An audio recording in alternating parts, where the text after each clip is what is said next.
Well, welcome everyone to the Wendland-Cook Program in Religion and Justice's first webinar.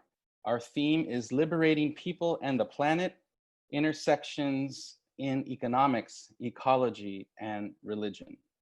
My name is Francisco Garcia, and I am a graduate student at Vanderbilt University and also the Graduate Research Fellow at the Wendland-Cook Program.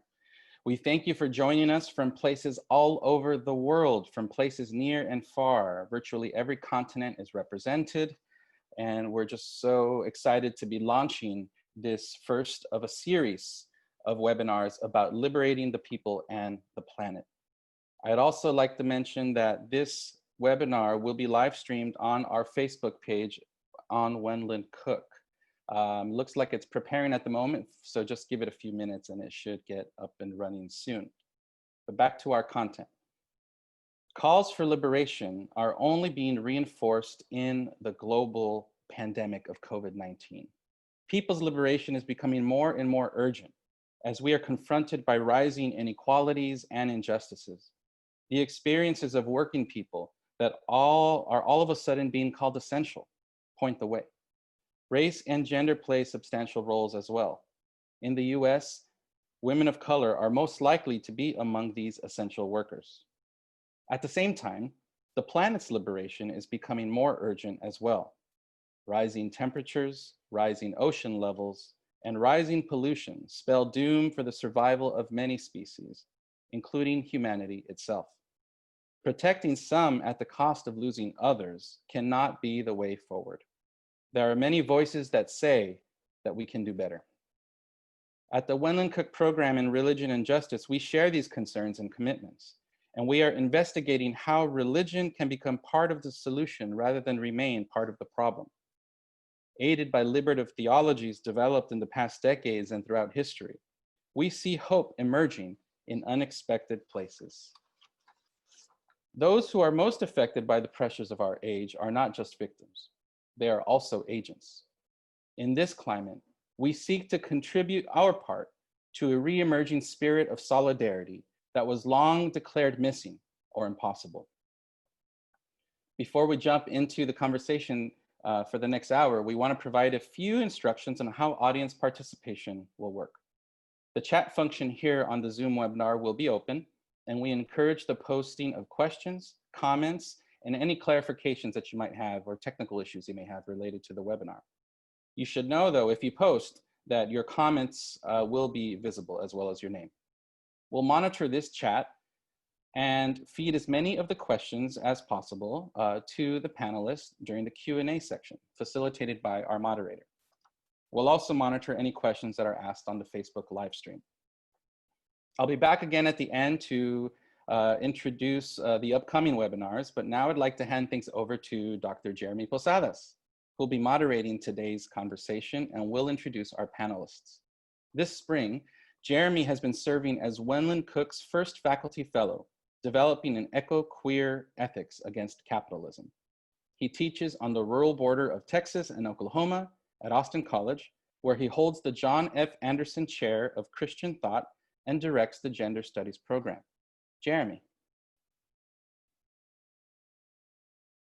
Thanks so much, Francisco, and welcome to everybody who's joined us from all over the world. It's such a delight to be with everybody. Today's conversation is meant to kick off a whole set of conversations featuring a diverse range of voices around the themes Francisco just mentioned.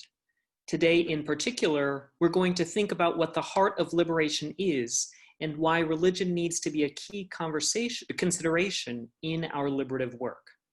Then we want to draw some connections to the present coronavirus pandemic, which is reshaping our political and economic context almost on a daily basis. We've committed to leave the last segment of today's conversation to address a selected number of questions from the audience. Again, you can pose a question in Zoom's chat function, or if you're watching on Facebook, you can post it as a comment there. Now I want to introduce you to our two panelists who'll be in conversation today. Dr. Elaine Nogueira-Godsey is an assistant professor of theology, ecology, and race at the Methodist Theological School in Ohio. Her work focuses on the development of decolonial methods of research and teaching in relation to the relationship between ecology, gender, race, and religion, with a focus on third world contexts. Dr. Nogueira-Godsey is the treasurer of the International Society for the Study of Religion, Nature, and Culture, an assistant editor for the Journal for the Study of Religion, Nature, and Culture, and co-chair of the Women's Caucus of the AAR-SBL. And Dr. Joerg Rieger is Distinguished Professor of Theology and Cal Turner Chancellor's Chair in Wesleyan Studies at the Divinity School and the Graduate Program of Religion at Vanderbilt University. He is also the founding director of the Wendland-Cook Program in Religion and Justice, our sponsor for today's conversation. His work addresses the relation of theology and public life, reflecting on the misuse of power in religion, politics, and economics. His most recent book publications include Jesus versus Caesar, For People Tired of Serving the Wrong God, No Religion But Social Religion, Liberating Wesleyan Theology, and Unified We Are a Force, How Faith and Labor Can Overcome America's Inequalities, co-authored with Rosemary Henkel-Rieger. Now, Joerg and Elaine, you two have been in conversation for a long time, and I wonder, could you tell us just a little bit more about how you first started engaging one another? You know, we met about a dozen years ago. I remember it well. I was doing some presentations in South Africa. I spent a few months there, and what was so interesting was that at one of the seminars in Cape Town in South Africa, I was talking about my work on empire and colonialism and Christianity, and I met Elaine there, who was a PhD student at the time, and also Brazilian. And since I have good connections to Brazil, we connected immediately and had some good conversations then, but we only met many years later again, and I'm just thrilled to know that Elaine is teaching here in the United States, in this part of the world, and wonderful to reconnect in this way and to do work together. Great to be with you, Jeremy, and also with you, Elaine. Thank you, Joerg. I also echo what Joerg just said, that it has been a pleasure to be in conversation, to be here with you all. And yes, it was several years ago, the first time that we met, and I'm just so thankful for having met Joerg, to have come across with his scholarship, which informed so much of how I started to think about liberation theology and post-colonial thought, and now we're here discussing economy, ecology, and religion. Well, let's jump right in, right? Our overall theme is liberating people and the planet, and that raises a key question, and that is, what do people and the planet need to be liberated from? Elaine, let me turn to you first on that question. Thank you, Jeremy. I believe that people need to be liberated from this master identity that has shaped Western philosophy and society throughout history. As one of my favorite feminist philosophers, the Australian Val Plumwood, has argued, the dominant aspect of the master identity is the overlooked characteristic influencing the way how humans relate to each other and the ways how they relate to the earth. So Val Plumwood had also explained something that I find very particular for this time that we are living through the pandemic. She stated that the earth, the body, and the labor of women and those once colonized and enslaved have for centuries been treated as the invisible background condition to development of culture and what is considered really important, which is Western man's economic development. So I would say that we needed to be liberated from this dominator subordinated dynamics that has made it possible for humans to learn how to survive by structuring our societies in a ways so that some can maintain a particular lifestyle at the expenses of the survival and knowledge of others. Do you have anything you'd like to add to that? Yeah, thanks for getting us started, Elaine. These are really important comments. What I would like to add is you know, sometimes today we're talking about, we're living in the Anthropocene. That means, you know, the globe, the fate of the world is now determined by humanity. That's the point of Anthropocene. And so some people might think we need to be liberated from humanity, which doesn't make a lot of sense because, you know, here we are, all of us together. What exactly is the problem? And so in my own thinking, you know, I sometimes found this term capitalocene more helpful. So maybe it's not Anthropocene, you know, humanity as such, but it is certain forces that humans have created, to be sure, right? They didn't come out of nowhere, but there's a way of exploiting nature, which surprisingly really resembles also how we're exploiting human beings. So here, my main insight when I started thinking about this, and this is why we have the Wendland-Cook Program in Religion and Justice that focuses on economics and ecology. What I learned is what exploits the environment and what exploits people is very similar, if not the same thing. So that is, of course, a way of talking about a bigger economic system that's sometimes called capitalism. You can call it anything you want, really, where the basic principle is production, doing anything that you're doing for profit. And profit only benefits a few of these, right?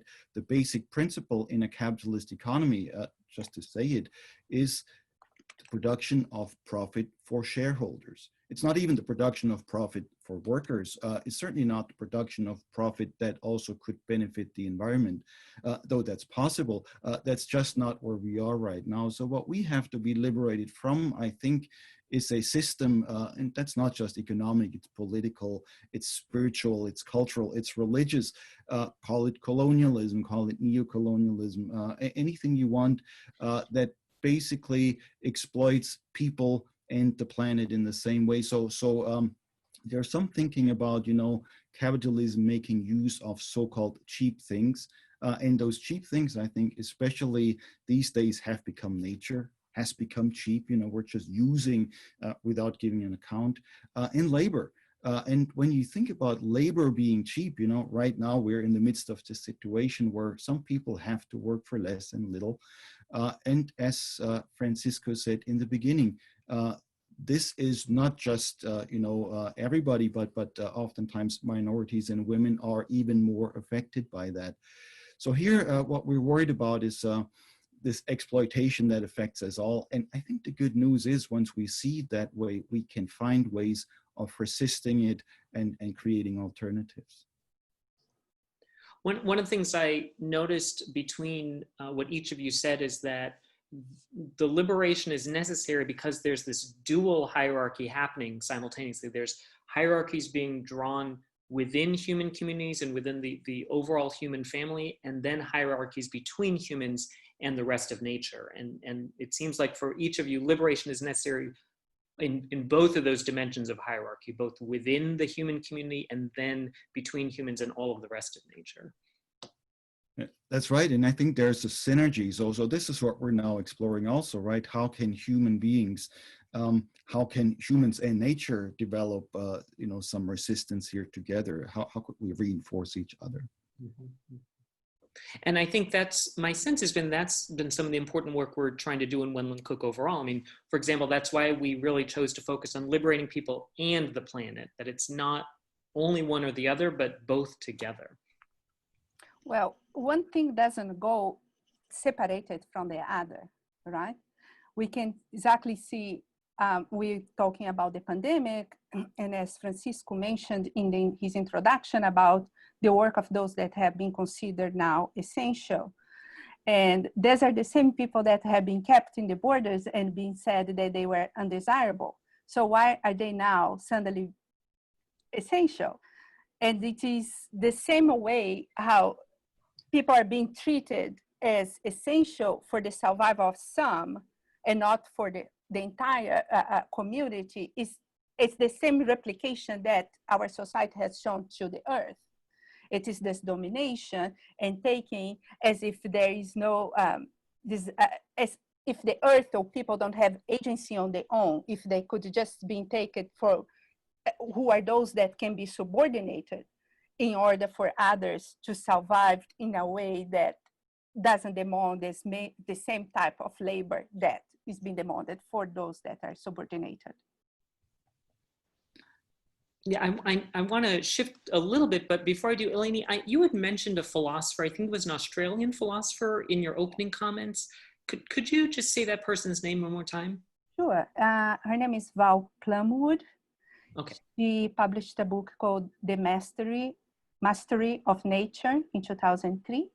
Okay. And I used her work a lot in my own work. Okay, so Val Plumwood, The Mastery of Nature? Yes. Okay, awesome. So I want to shift just a little bit, building off what we've been talking about, but you know, let's focus now on a different question. That is, why is religion key for addressing what we've been saying? So we've articulated the need for liberation and explored a little bit of the various forces that create the need for it. Why is religion part of this, or why should religion be part of this? I know that's something both of you think about and talk about a lot. Joerg, why don't you start us off on this? Yeah, Jeremy, thank you for that question. Obviously, that's the work that we're doing as theologians. We reflect on religion. And oftentimes, you know, if you do the work that we're doing, you're wondering what good is religion in the first place, because we also see that religion is part of the problem. Maybe that's where we have to start. That's where I always start, not because I want to get stuck with the problem, but really I want to see what is the solution. And so when you ask the question, how is you know, religion key to the solution, we look at the problem as well. There was a major essay about 50 years ago now, 1967. Lynn White wrote this piece basically talking about Christianity as being a major cause of all the ecological problems of modernity, because he said Christianity is the most anthropocentric religion that the world has ever seen. And that means, you know, the most human-centered, the most self-centered, perhaps, religion that the world has ever seen. And there is some evidence to that, you know, where religion, by focusing so much on humanity, has really created part of the problem by misregarding nature. And then you have other religious forms that look mostly to heaven instead of to earth. And that's what we're dealing with. Now, having said that, I think it's important to realize there are alternative forms of religion that don't do that.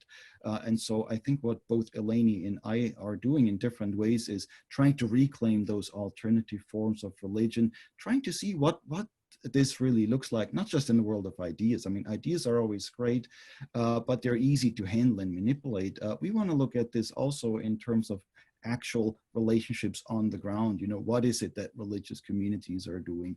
How does religious faith shape up differently? And there, of course, it's not just about Christianity. There's other religious traditions that are very helpful as well. There are some within Christianity. And of course, it's always a broader question. Let me add that before I hand off the question again.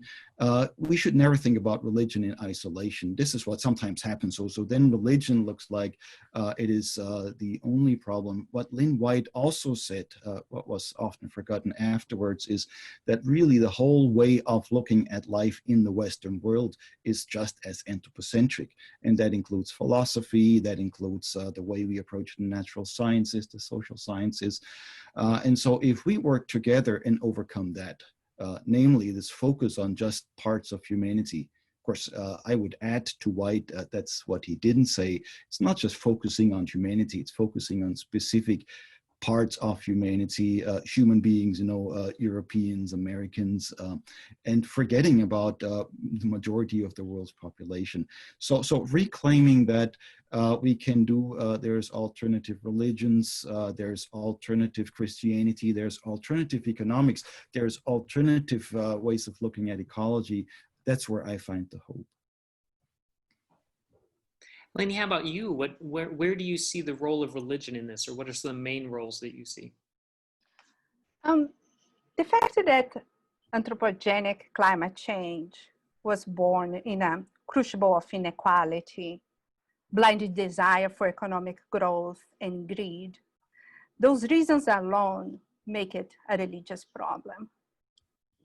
So I find interesting that so much of the work done as a person that works with ecofeminism and it is in religion and ecology, but also a person that comes from third world countries.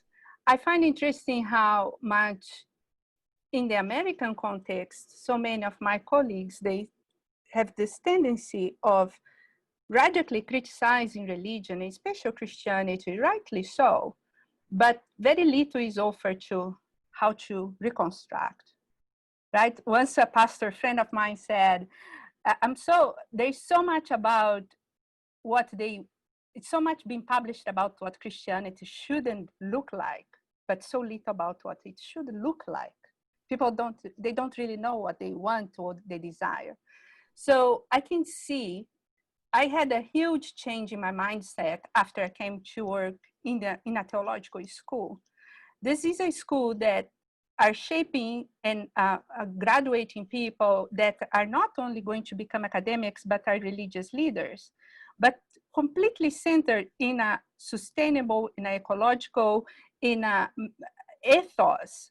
And the students that I come across and the type of projects that they are interested in, what they are saying in the classroom and they do in the congregations, are so much with this deep commitment with the earth, this commitment to climate change, this commitment with immigration justice, deep commitment that I honestly, I didn't expect to find in the United States. Come from third world countries, I was kind of like, okay, this is something new. Can you guys continue being the bad guys, please? This is throwing off my whole mindset. I need to reconfigure this whole thing. And so I see that religion has a huge role in addressing all of those problems, to bring ethics and so on. I have so much more that I could say about, but I would like to bounce back to Joerg. Yeah, I mean, see, that's the phenomenal thing here is, of course, we're talking about religion, and religion is ultimately a human practice. You know, it's an ancient practice, it's traditions. It's not simplistic, you know. I mean, if we talk about Christianity in the United States today, we think immediately of the Christian, right?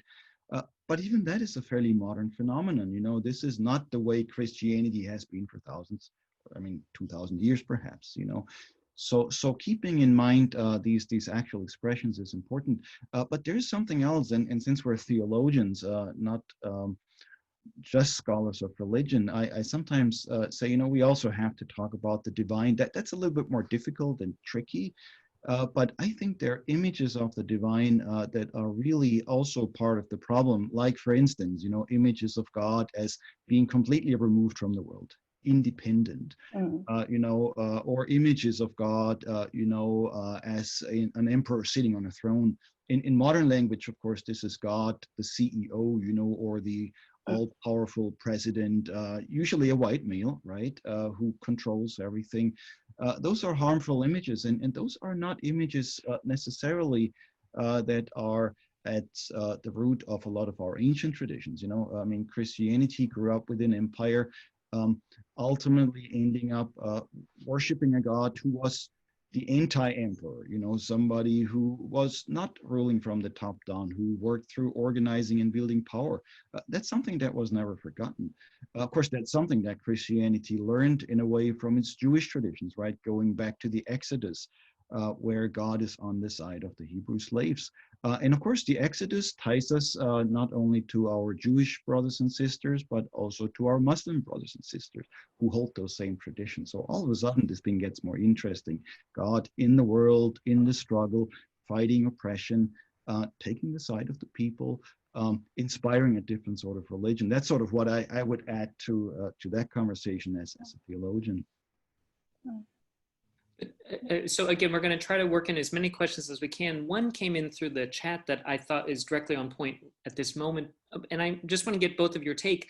Sure. Can Christianity as an institution be disconnected from its marriage to capitalism? And of course, we should acknowledge not all forms of Christianity are implicated in the same way with capitalism, but certainly many forms of at least Protestant and Catholic and Pentecostal Christianities are implicated with capitalism. So in the 21st century, is there a way to break that link? And if so, where do each of you see some prospects? So That's definitely it's a very interesting question, because we would come back exactly to what you just pointed out. So what Christianity? What forms, so let's define then capitalism. Because, for example, where I come from, there's so many indigenous tribes, and they have been colonized. So the indigenous culture mixed with the Christian culture. And now to be part of a society, they have to enter in this new liberal capitalist system. But do the principles follow the same principles of a capitalist society? I wouldn't say so. You know, you analyzing the way how they live their daily lives, the way how they understand the divinity, the divine, and how they enter in conversation with each other. Yes, they struggle, but there is so many things that you can see that wouldn't follow the patterns, the capitalist patterns of a developed country. So can Christianity be disconnected from the capitalism interest? It is a complex question, because in Christianity is the religion of the empire, and was constructed in a ways that did make possible for imperialism to take to spread, and it's been but so many other religions have been manipulated in order to justify domination of others. So capitalism comes back to the way how people related to each other, the way how people related to this earth, and the ways how one can benefit more than the other. So can Christianity be disconnected from that? Yes, but it's a lot of work. Who wants to do the work? You know, nobody wants to be the bad guy. So who would like actually to do the work? Yeah. This is why you want Americans to always be the bad guy, right? No, that's actually, it's very interesting. I always have this conversation in the classroom. Like, nobody wants to be the bad guy. So what can we do? Let's talk. Let's open the conversation. Well, and then to Joerg's point too, it becomes too easy to say that the bad guy is this abstract humanity, as opposed to naming there are specific practices and specific structures that create evil. Even if we don't intend it to, that becomes the outcome, the structural outcome. Exactly. If I could add here, I mean, this is such an interesting question, right? Can Christianity be disconnected or, liberated from capitalism? Keep in mind, though, that question goes for everything, right? Can politics be liberated from capitalism? That's a very basic question for us in the United States right now with the upcoming election, right? And there are some question marks, maybe not. But it's the same for culture. Can secularism be disconnected from capitalism, right? Because I think that's another problem where if you get rid of Christianity, you're not yet rid of all the other problems. So that's the big question. The hard work that Elaine is talking about, how do we disconnect ourselves from capitalism? This is what I've tried to do, in some of my own books and writings. Most recently, this book, Jesus versus Caesar, for people tired of serving the wrong God, was the subtitle of that one, tongue-in-cheek, obviously. But I think, not only do I think, but I see that there is ways to do it, but it has to be organized. It has to go not through the world of ideas, but through the world of actual struggles on the ground. And there, I think what Christianity would have to do and will have to do and is already doing is to affiliate itself, associate itself with those kinds of movements that point in a different direction. This is, in my own case, why I've developed a great interest and great affinity to questions of cooperative development, right? In Nashville, we have this new Southeast Center for Cooperative Development. That is a way to move beyond. Christianity can work with that, is working with that. Labor, working people organizing, indigenous people, as Elaine said, marginalized communities, the Black community in the United States. These are all places where alternatives are already incubating. And if Christianity gets practiced and shapes up there, I think there's an answer. There's a way out forward. Mm-hmm. If I may add just one thing. Willis Jenkins, he has written a book on the future of ethics, and he asks a question. I was struggling here trying to remember how he framed the question, so I will be paraphrasing, and I'm sorry if I make a mistake. But he asks about incompetent religious ethics. And when he speaks about that we need to come to terms with how incompetent our ethical system is, I thought that was so powerful, because we get so much stuck in what is the right way to go. Okay, we want to change, but how to change? Well, we don't really know. The only way to know is by doing, accepting that we will make mistakes and do it and continue doing. But a very important form of avoiding mistakes is to enter in conversation with those that have been oppressed for so long, acknowledging the knowledge produced by those that have been for so long being understood as this background condition, as Val Plumwood said, for that culture can take place, so that Christianity can take place. There's great things happening, but they don't make into the news, right? I was seeing the news about those Pentecostal churches that have been defined, or the stay-at-home order. That is funny to watch. That's what makes into the news. But a theological school that has a farm on its campus and teaching the students how to sustainably look at economic options, that don't make into the news. So what is the conversation? Who are the knowledge producers? How can we actually dismantle this form of thinking? I think there is a huge need for humility and accepting that we're going to stumble, but we need to try. Yeah, I want us to, in a moment, switch a little bit to address the current pandemic, but Elaine, something you just said tied into one of the questions that's come through the stream that I think could be interesting, at least for a moment, and I'll just read the question here, and that is, to what extent are you, meaning the panel, willing to engage with and learn from traditional knowledge systems, spirituality, and consciousness? And certainly in your comment, Elaine, just now, it seems like that's part of the key task is decolonizing knowledge so that we can engage these traditions that have been suppressed in the name of capitalism and also Christianity. Joerg, would you like to answer that? Let me go first. I mean, I'm curious what you're thinking also, Elaine. But maybe the short answer is, I mean, I think in this situation, we really need all the help we can get. So there is good reasons to go into these traditional systems and to see what they have to offer us. But you cannot go into it with a great deal of idealism and thinking that everybody else has figured it out and we haven't. So one of the questions for these traditional systems is, how did they emerge? How did they manage to stay in connection with nature, with labor, human beings, the work that people are doing? And maybe this is the root of having these systems and having healthy systems out there that can really guide us.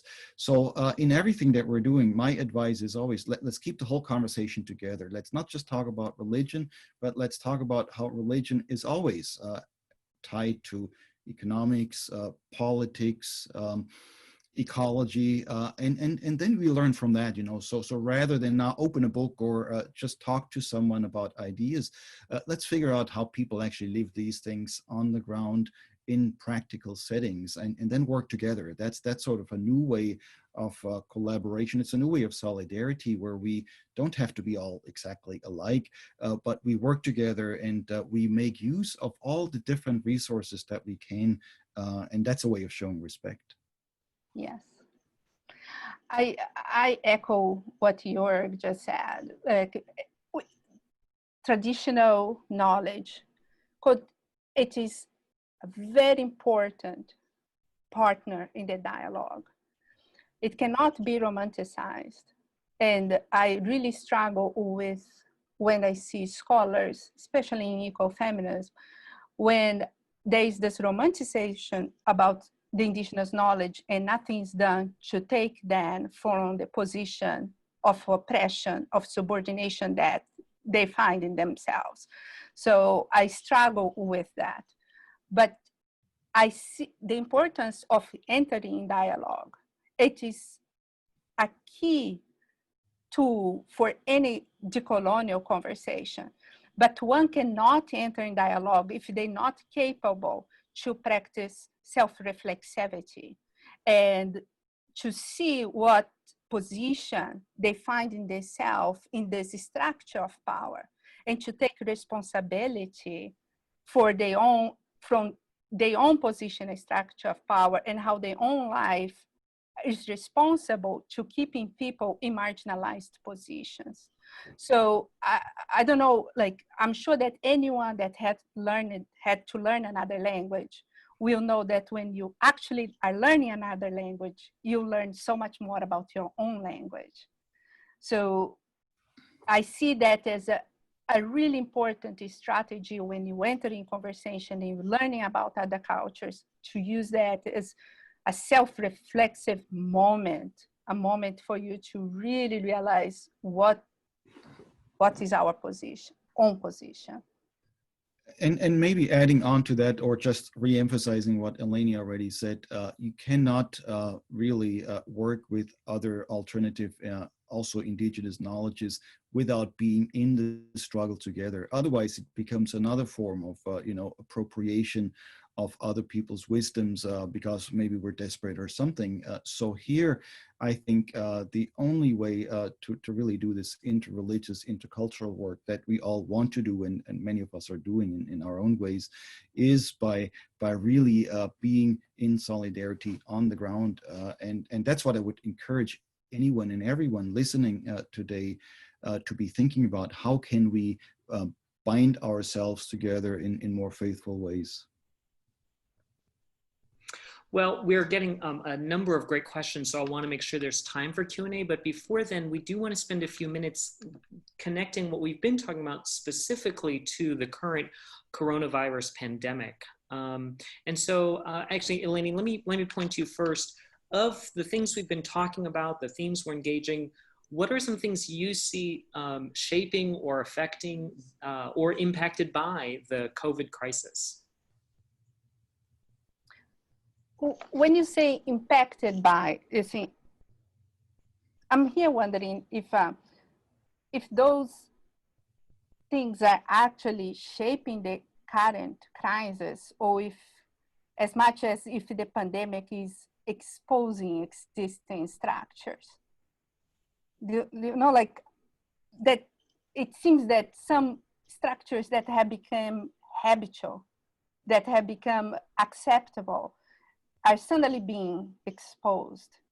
So exactly this intersection between the farmer labor, the food supply chain, with the undocumented immigrants, this intersection alone brings questions of colonization, of privilege, of globalization, of gender, of racism, sexism. All the isms are included there. And it is become so, I was reading like simple articles another day about farmers sharing that now they have this paper saying that their work became essential when they are for more than 20 years trying to become legalized in the United States, and they never have been able to, but now it's declared essential. And I was thinking, this is such a perfect illustration about how some learn how to survive at the expenses of other survival. So now these people become essential. They can go work and work into the food supply so I can survive inside my house, using my mask from my computer, talking to you. And but not long ago they were declared undesirable, coming from shithole countries. And so I think that the pandemic is really exposing the way how our society have for quite a long time decided in how to respond to crisis. Yeah. So if I could add to that, I mean, I think this is, I agree with what you just said, Elaine. You know, it's something invisible has become visible. So as we talk about essential workers, they're not only essential now, they have always been essential. We just didn't realize it. And so if that sinks in, if we now draw up a list of who that would be, right? Of course, grocery store workers we now see in a different light, right? But people working in the healthcare system, right? People in various other services, all the way to the meat packing planes, and many other places, field work, agricultural work, and so on, transportation that we hadn't taken very seriously. So that's one question. The other question related to that is who is not so essential? Up to this point, we might have thought, the CEO is the most essential person in a company. Well, maybe not. Maybe the CEO of Kroger is not the most essential person right now, or the CEO or the president and founder of Amazon is not the most essential person, but it is the warehouse worker. That changes everything. And of course, that's not just a nice little romantic reflection. That's also, I think, the key for our question to ask about transformation. Who has the power actually to change the world? In one way of looking at it, we thought the CEOs and the presidents had the power to change it. Maybe they don't. Maybe it is those essential workers. And then comes the question for religious folk and professors of theology, how essential are we really? Maybe not that essential after all. That's a big shock, right? Because we thought, we had it all made from our offices with our books and whatnot. But maybe we're only essential if we tie our fate and our future to those essential workers and do a little bit more work thinking through what's going on there and asking all the deep religious questions that go with it as well. Well, and it seems that that's one of the key roles that religious communities can play right now, is continuing to push these questions long after the acute phase of the pandemic, continue to push these questions of who counts as essential, who is not as essential, and how do our power structures reflect notions of who's essential? Because there's both the value question, right, what we say is valued, and then there's how power is allocated. And that's a different way to look at how essential is defined. Because in one sense, because one of the problems we have is that we've got people who are praised as essential. Elaine, this ties back to something you said a couple minutes ago. People who are right now praised as essential, but if you look at our power structure, they do not exercise any essential power, right, within the structure. Exactly. So, and it seems that's part of what religious communities, that's part of the continuing job of religious communities from this moment, is to push those questions. Exactly. Yes. And my dean in the beginning of this last year asked me to teach Introduction to Theology. I was not happy with her request, but of course I said yes. And now I'm so thankful that she asked me to teach that class, because that is exactly one of the main theological tasks. Exactly what you just described, Jeremy.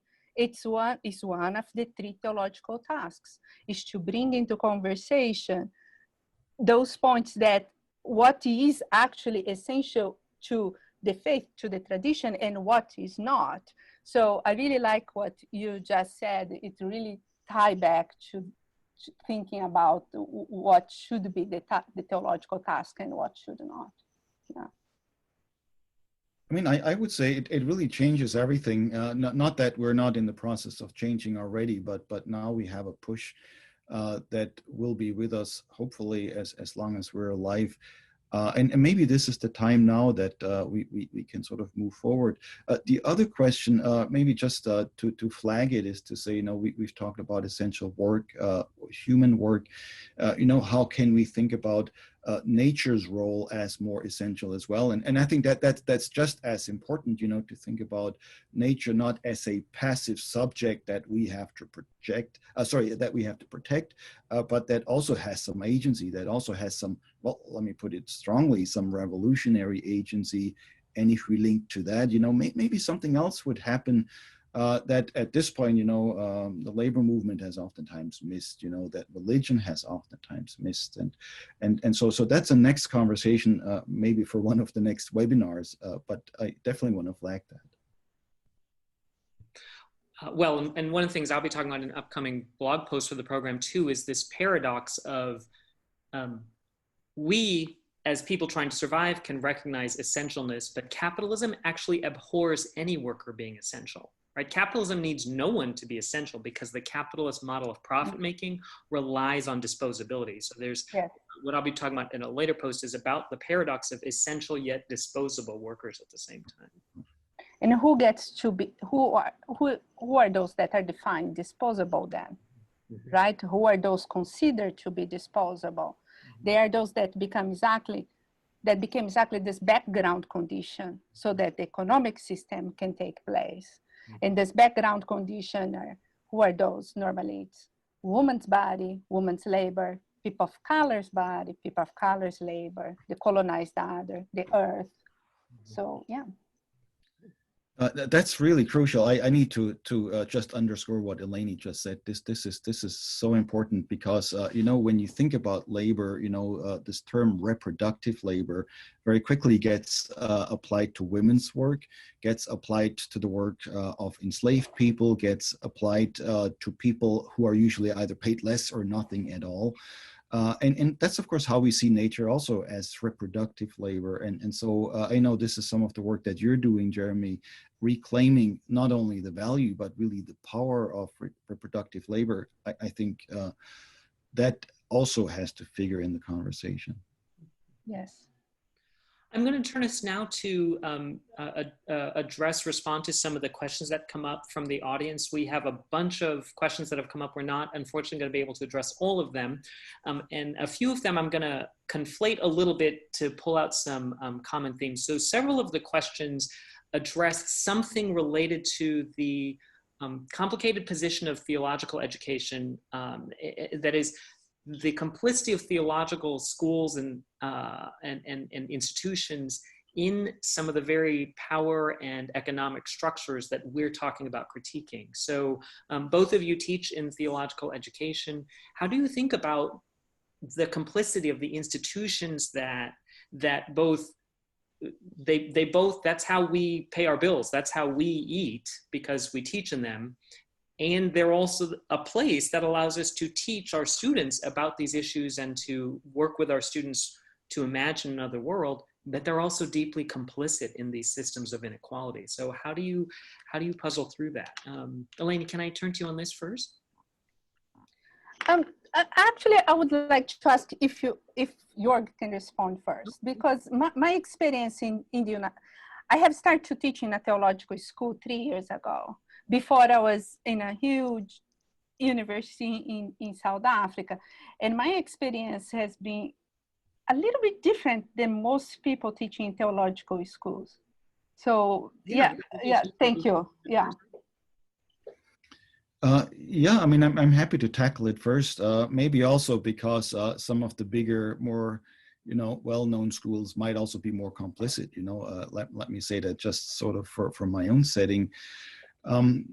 I mean, ultimately, I think that that's the problem of all of us. You know, once you live in a world like this, in a system like this, you cannot help being complicit to some degree, and that just has to be acknowledged. We need to be honest about it. We cannot deny it. But as we do that, I would say then the question becomes, how do we defeat that? How do we deal with that? And there, I would say, you know, oftentimes I get moral responses from colleagues and students. It should not be that way, and we should be different. But morality is not always that strong in fighting a system.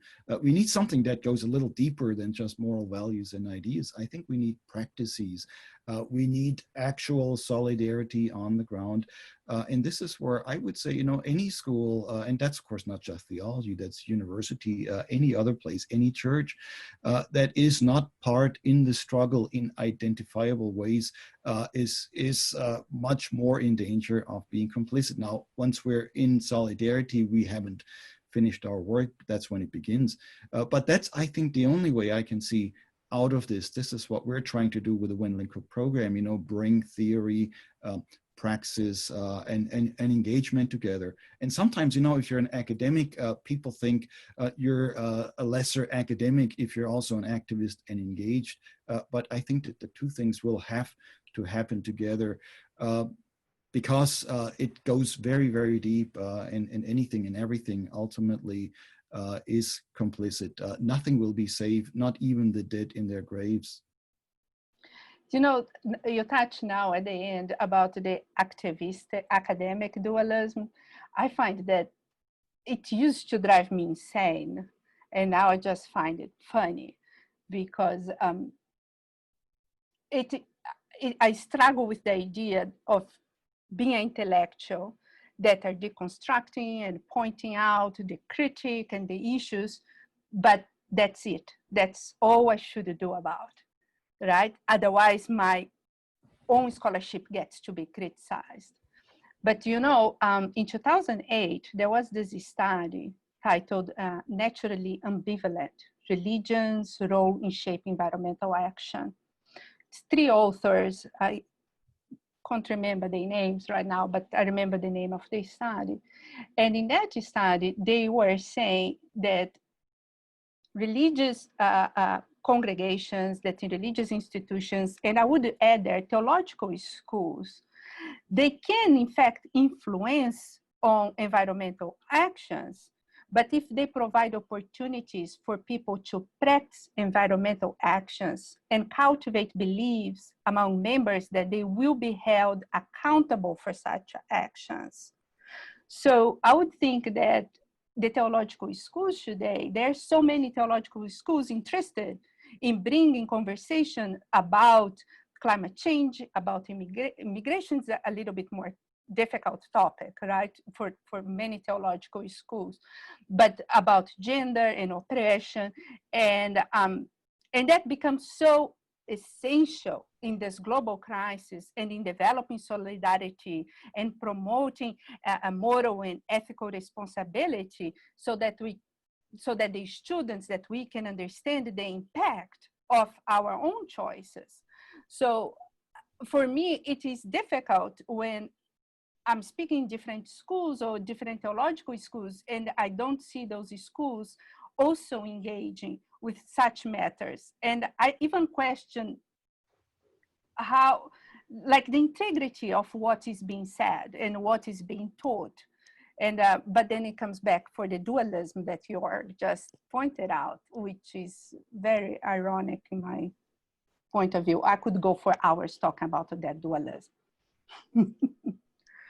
I'm going to shift to a different question now, and this is trying to weave together several different questions that came through the stream, but a number of questions focused on something like asking if you two could maybe identify some of the key ideas or concepts within the Christian theological imagination that you find useful. One of our audience members acknowledged, though, that it's in the context of being caught in a system that sort of restricts what can be imagined. And then relate to this, we're drawing ideas from Christian ideas, but also another audience member pointed out that is there also a value in ambiguity as much as certainty? So I guess the cluster is about, if you could identify some specific ideas you find valuable from Christian traditions for the liberative work we have, recognizing both the constraints that we're in and also potentially the value of ambiguity along with certainty. So this very simple epistemological matter, if you could solve it in the next minute, would be great. 1 minute each, right? Yes. Elaine, you want to go first, or either way? You can go first. Well, one way to, I'm sorry, to boil it down, what's at least one idea you think from the Christian tradition that can be really viable right now in the situation we're in for addressing these issues? Let me go first, because I want Elaine to have the last word on this one. Obviously, I'm directing this program in religion and justice, and so I do believe that this notion of justice is absolutely central here. But having said that, we really have to reclaim the notion, because too oftentimes justice means something like fairness and balance and just love everybody. In the Jewish traditions, you know, all the way back to the Exodus, justice means something slightly different. It means the divine taking the side of the oppressed and struggling from there. And I think this is what you see in the Jesus movement also. Justice is not sort of Jesus taking an elevated position saying, well, you are right and let's balance. But Jesus casts his lot with the people of his day who are working, who are struggling, women, minorities, outcasts, and works from there. You know, this is a different way of working towards a better world. So justice, in other words, requires taking sides. That doesn't mean that you're mean to other people not on your side, but that you're very clear what you're fighting about. You know what your cause is. You know who is with you and who is not. You know that you cannot serve God and mammon. All those kinds of things play a role here. And I think if we were clear about that, you know, I'm now also talking about the movements, you know, the environmental justice movement, you know, Black Lives Matter movement, talking about, you know, all kinds of other movements that are crucial in our own time. Once we realize that and tie that together with some of our religious traditions, I think that could be very powerful.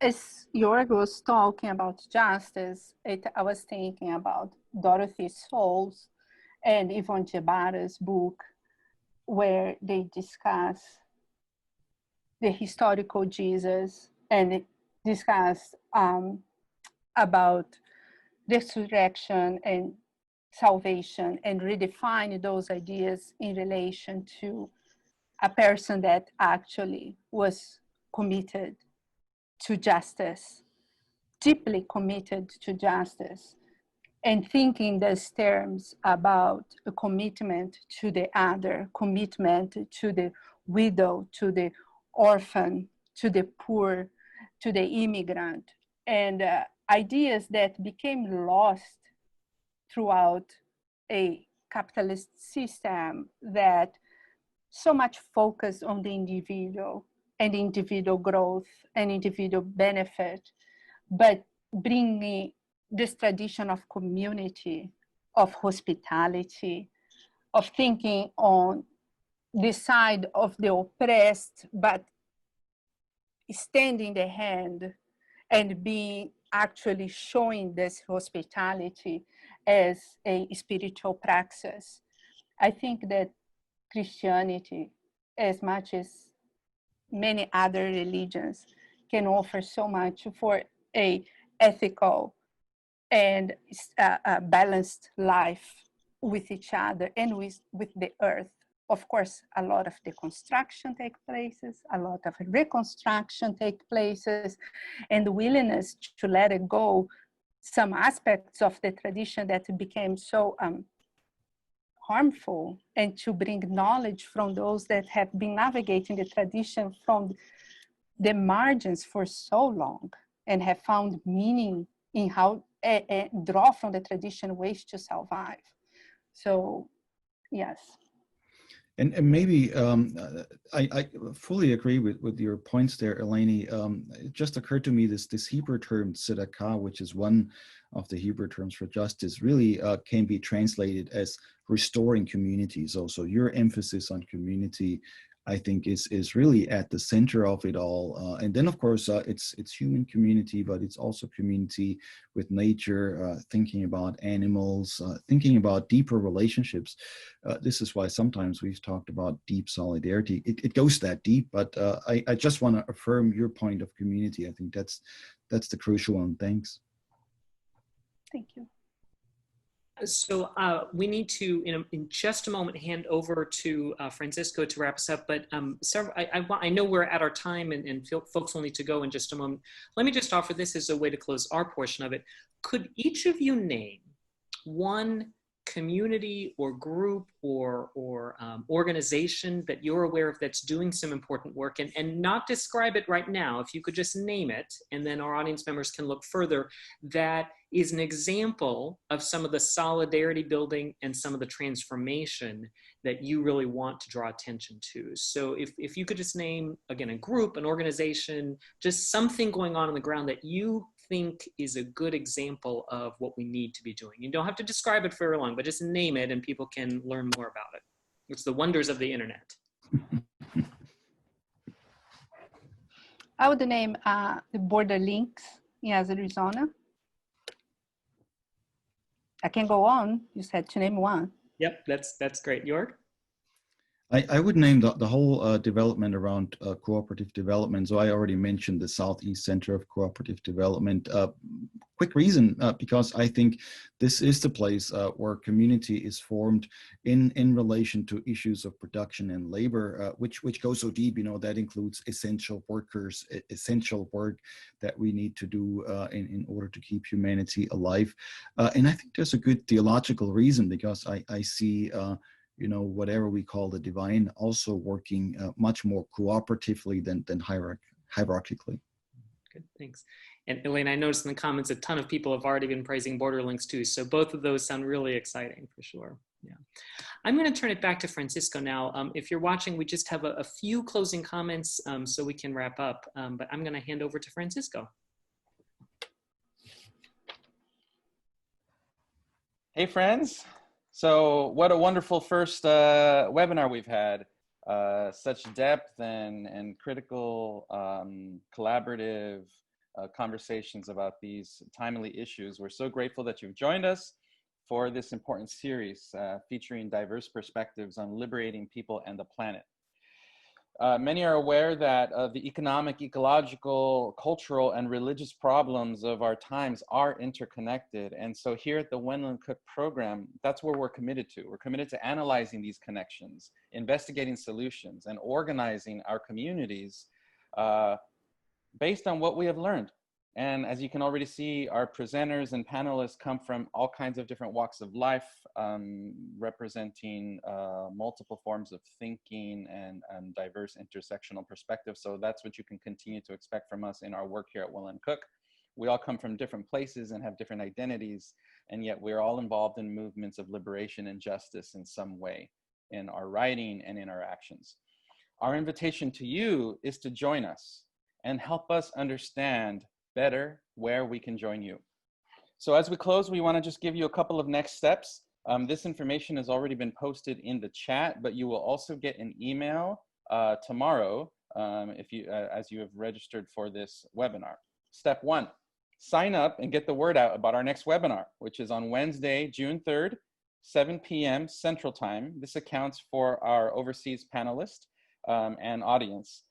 The webinar features a conversation with George Zechariah, lecturer in theological studies at Trinity Methodist Theological College in Auckland, Aotearoa, New Zealand, and Tara Schwerin-Rowe, assistant professor in the University of North Texas Philosophy and Religion Department. The discussion will be moderated by our Wendland-Cook Program founder, Joerg Rieger. In this second webinar, we're going to explore the relationship between the fight for the commons and capitalism's shaping of consumption. What resonances are there between democratic struggles for the commons and theological inquiries that imagine new kinds of consumption that differ from the extractive and exploitive models of humans and of nature? As we have begun to discuss today, religion, it turns out, can play a crucial role in expanding our economic and ecological imaginations of the commons and of consumption. Step 2. Follow our blog series, currently featuring perspectives on economics, religion, and justice as it relates to the current pandemic. Number of pieces there, and they will continue. Step 3, sign up for Wendland-Cook's email list and like us on Facebook. Step 4, fill out our survey that you'll get after this webinar and give us your feedback. Let us know what you liked, what you'd like to see more of, what you'd like to see done differently. We appreciate the attendance, everyone's active engagement on the chat, and please know that we will continue doing these webinars every 3 weeks through June at least, and then continuing into the summer. Thanks again for joining us. Thank you to our panelists and to our facilitator, and everyone have a wonderful day. Stay thirsty for justice and for liberation for people and the planet. See you next time.